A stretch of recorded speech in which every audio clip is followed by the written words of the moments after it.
The notion of culture is hard to define as it takes on many different meanings. It is something that is all around us every day, yet defining it is almost unfeasibly difficult.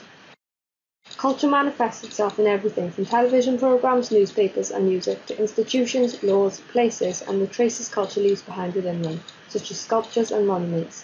However, culture goes beyond the material things we see. It is a way of life wrapped up in the languages we use, whether official or slang, our attitudes and the normal social practices we undertake.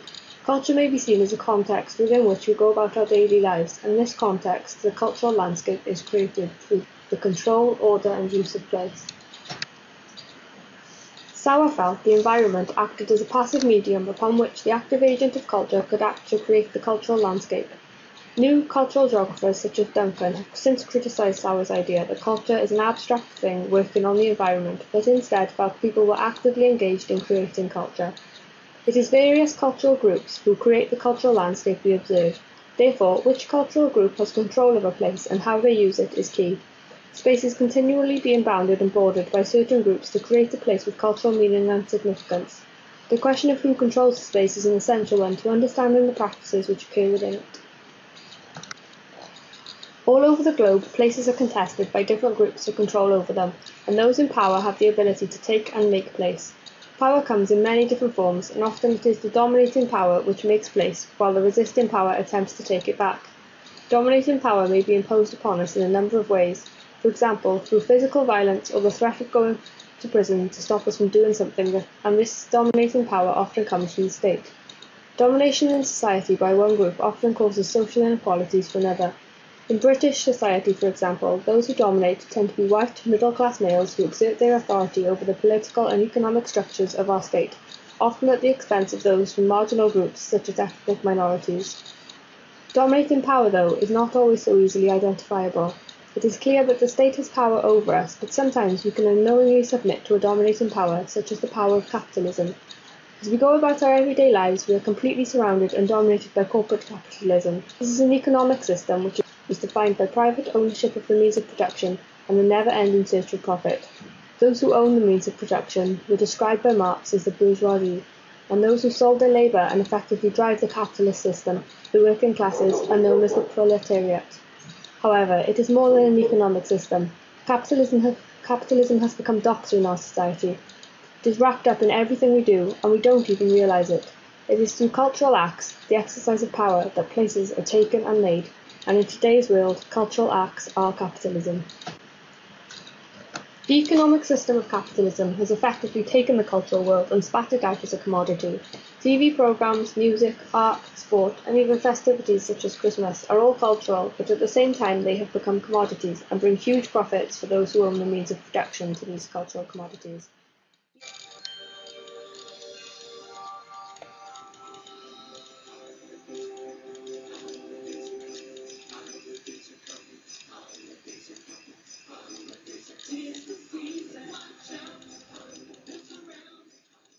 Even basic things such as clothing have become sucked into a capitalist system. I don't like designer labels. It's a nonsense. People wear designer clothes to say, look at me, I can afford this. Look, I've got a little crocodile. You don't have that, do you? I think it's a nonsense. I think people should just wear T-shirts with a photocopy on the front of a recent bank statement. That would sort things out, wouldn't it? There's people going, look at that, £3,000, not to mention my savings.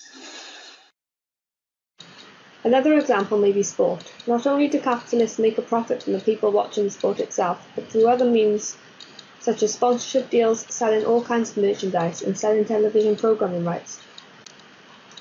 Global capitalist brands are seen throughout the sporting world, for example, the Barclays Premier League, the Coca-Cola Championship, the Reebok Stadium, and the Emirates Stadium, to name just a few.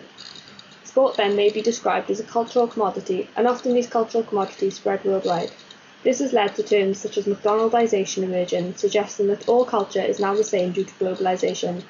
Local cultures mix with the global, often Western ones, to create the cultural landscape, which in this day and age is formed through capitalism. Therefore, the links between capitalism and place are blindingly obvious. It is clear then that place is formed through culture, and cultural groups try to define what is acceptable behaviour in certain places and what isn't. This is done through the bordering of space, allowing groups to clearly define what behaviours will be tolerated where. A place is made when we take an area of space and intentionally bound it and attempt to control what happens with it, through the use of implicit and explicit rules about what may or may not take place. This bounding of rulemaking leads to the creation of place at any scale, from a room to a nation-state. In terms of international borders, certain behaviours are legal in some countries, whereas they may not be in others. Putting borders onto space allows us to recognise this. For example, in the USA, in Utah, gambling is illegal, whereas if you cross the border into Nevada, it is very much legal. On a smaller scale, places are given rules and expectations on what behaviours are acceptable. Cresswell points out how we are quiet in a library because we believe that it is appropriate to be silent in libraries, and the geographical setting of actions plays a central role in defining our judgment of whether actions are good or bad. The acceptable use of a place and the hegemonic culture within it is effectively controlled by whichever cultural group is dominant. Therefore, the links between the cultural world and place is clear to see. Cultural groups will leave their traces on a place, and over time a place becomes a palimpsest, displaying the cultures that existed there, as a rejuvenation of the cultural landscape sets in, or a new landscape is superimposed on remnants of an older one. Cardiff Bay could be seen as an example of this, where the remnants of the area's past as a thriving dock exporting coal can be seen amongst the regeneration projects that have been built over it. In Cardiff Bay, capitalism has controlled the space in various ways. First through the use of the coal industry, which left the older traces of buildings such as the coal exchange, then through the use of tourism, which has created the present-day waterfront, full of globally known restaurants, shops and coffee houses such as Nando's and Starbucks. This example, then, illustrates how the culture of Cardiff Bay can be attributed to capitalism controlling the use of the place through various points in history. As I have discussed, culture bounds place to establish what happens there, and capitalism is a culture which seems to border every place. Capitalism takes and makes place throughout the globe, leaving traces that affect the commodities we buy, the livings we earn, our methods and motives to travel, and the meanings associated with them. As Anderson points out, a whole host of traces from a range of scales come together to influence local places, and he goes on to identify how processes associated with globalization are one key example of traces that cross borders. As globalization spreads culture, places are increasingly influenced by one another. This can be demonstrated through the readily available Indian spices in Western supermarkets, or in China, for example, illustrations of Western culture may be found in the form of McDonald's and Starbucks.